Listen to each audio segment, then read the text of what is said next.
Well, welcome to another episode of Bargain Saturdays. And instead of doing Better Off Dead, I've decided to cover Gooby, which by the main character's own admission sounds a lot like Snot. And yes, this movie has a man in a teddy bear suit. Whatever. I'm not going to judge the movie on its effects. It has terrible CGI with a few times they do use it. They also have a scene where the characters are obviously being projected against a background, but to be fair, they were going down a hill in a cart, and I don't think they're going to let a kid do that stunt in case he hits trees, because they were in a wooded area, just going downhill, out of control, basically. So I don't think they wanted to, oh yeah, no safety gear, so if they hit something, big trouble. So let's get a stunt driver in. It's understandable. I mean, you'd rather have someone who's trained to deal with this sort of stuff, or is at least going to probably be paid to take the fall, and you're not going to really see them because they only show the stunt driver's feet, really. So there's not much to see during that stunt, to be honest. Of course, when they go flying over the highway after hitting a rock, it's completely unbelievable. So I guess maybe they're trying to rip off E.T. for a second, though there was no moon jumping, so maybe not. Physics doesn't work like that, though. It's even weirder when you consider the fact that when the cart landed, it shattered into pieces, yet both Gooby, who's a teddy bear made out of basically stuffing and an outer body, apparently was fine, and the boy, Willie, wasn't hurt either. I mean, the cart is destroyed. You can't tell me that they wouldn't have gotten seriously injured if it completely leveled a metal cart, even if it wasn't put together very well. But as far as the story itself goes, it's not very good in my opinion.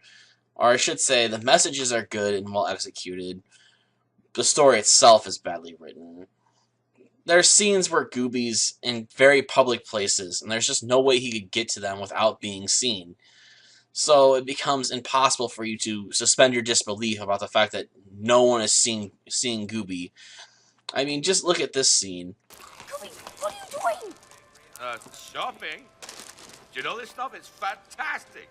The army guy makes tons of it. How could he have possibly gotten in that supermarket without being seen? It's impossible. And why are all those aisles so empty? It's a supermarket.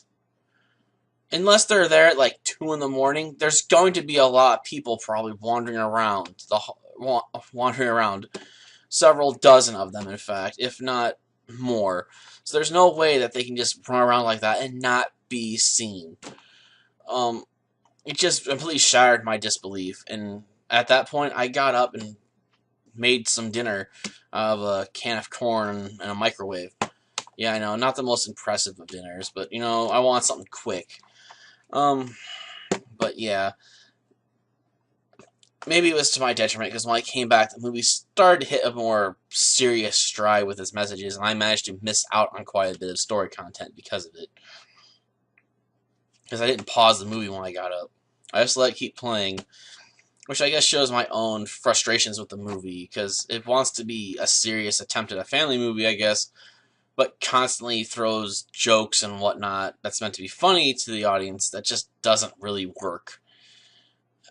I mean, having a teddy bear that's obsessed with eating cookies is alright, but having a teddy bear that's running around downtown where everyone can see him is ridiculous, considering he never gets spotted.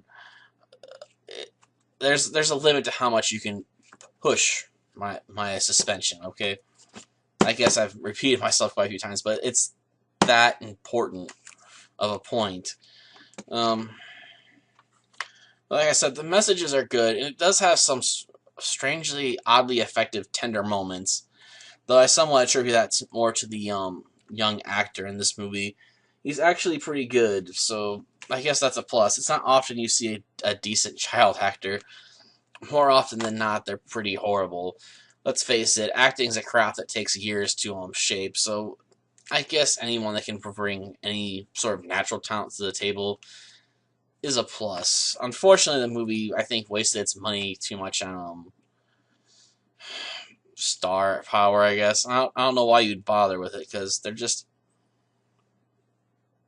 isn't that much to really make use of them for, like the teacher, Professor Nerdlinger, is a somewhat famous actor. I mean, I'm not very good with actor names.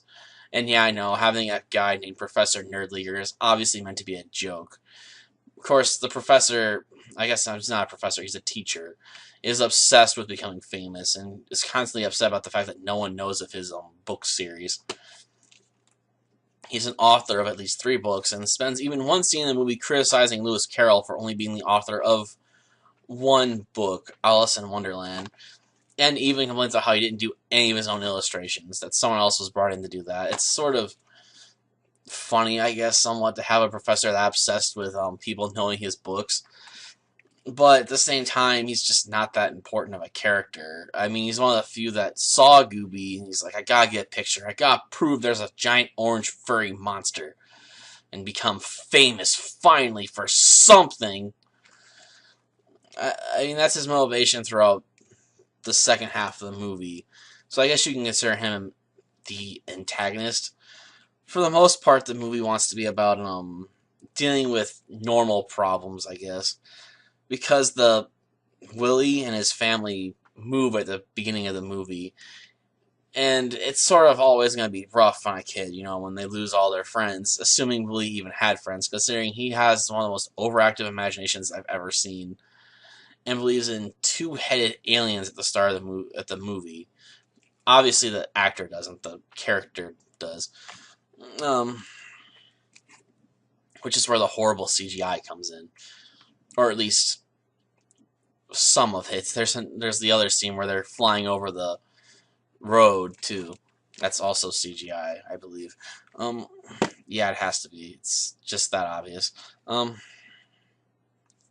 So we have a movie that has bad writing that goes beyond your ability to suspend disbelief, good family messages, bad effects, but quite frankly, you don't need good effects to carry a well-written story. Unfortunately, we don't really have a well-written story here in a lot of places.